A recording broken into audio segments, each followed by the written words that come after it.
Déclaration sumay collègues du pouvoir wax dëgg yàlla on leur fait faire le sale boulot, la sale besogne.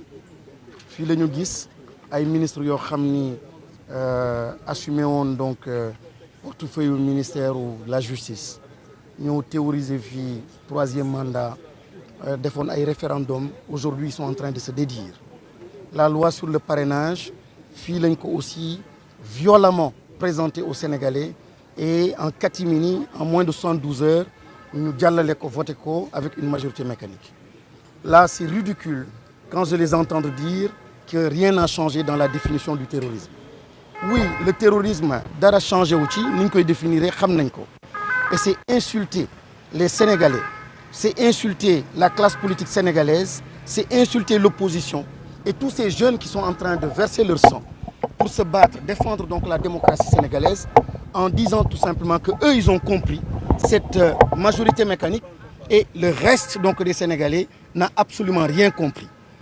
Association bi ñuy def entre terrorisme ak justement manifestation yi moom la ñuy dénoncer. Association bi ñuy def entre le terrorisme ak loo xam ni moom mooy les combats pour la démocratie, c'est ce qu'on est en train de dénoncer et c'est ce qui est dangereux. C'est ce qui est mortel pour notre démocratie, c'est ce qui va fragiliser sunu réew ak paix sociale boo xam ne ak stabilité boo xam ne am nañ ko.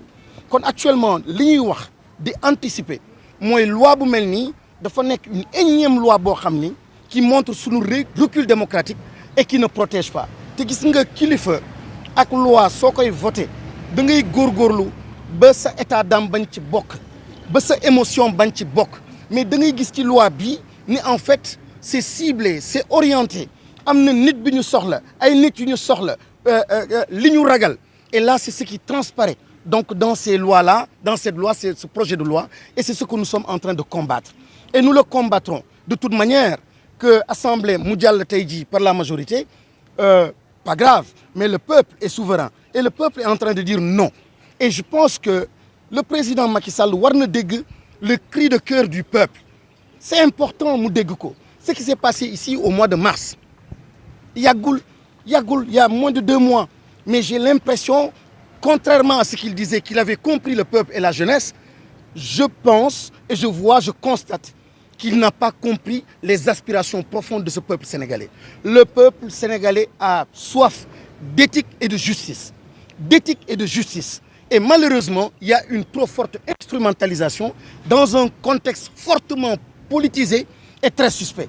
Donc lii dëgg soo koy wax ak droit soo koy wax dafa am contexte bi dafa am fait dafa am nit ñi acteurs ñi dëgg dañ koy wodd mais malheureusement kii li muy def nii mooy jaay doole et il est en train d'installer le pays ci loo xam ni wax dëgg yàlla waroon nañu dépasser cap bi ak cadre bi. Suma collègue député yi nag yi fi jël kaddu je les pardonne parce que amuñu beneen réaction. Amul benn projet de loi boo xam ne jàll na fi ma dégg kenn koo xam ne am na sañ-sañ porter librement gis-gisam.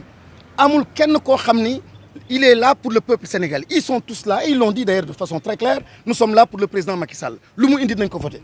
Kon bu boobaa man amatuma duñ suma naataango duñ suma nawle parce que man su may nawle mooy député yoo xam ne am na seen liberté. Ils sont là pour le peuple.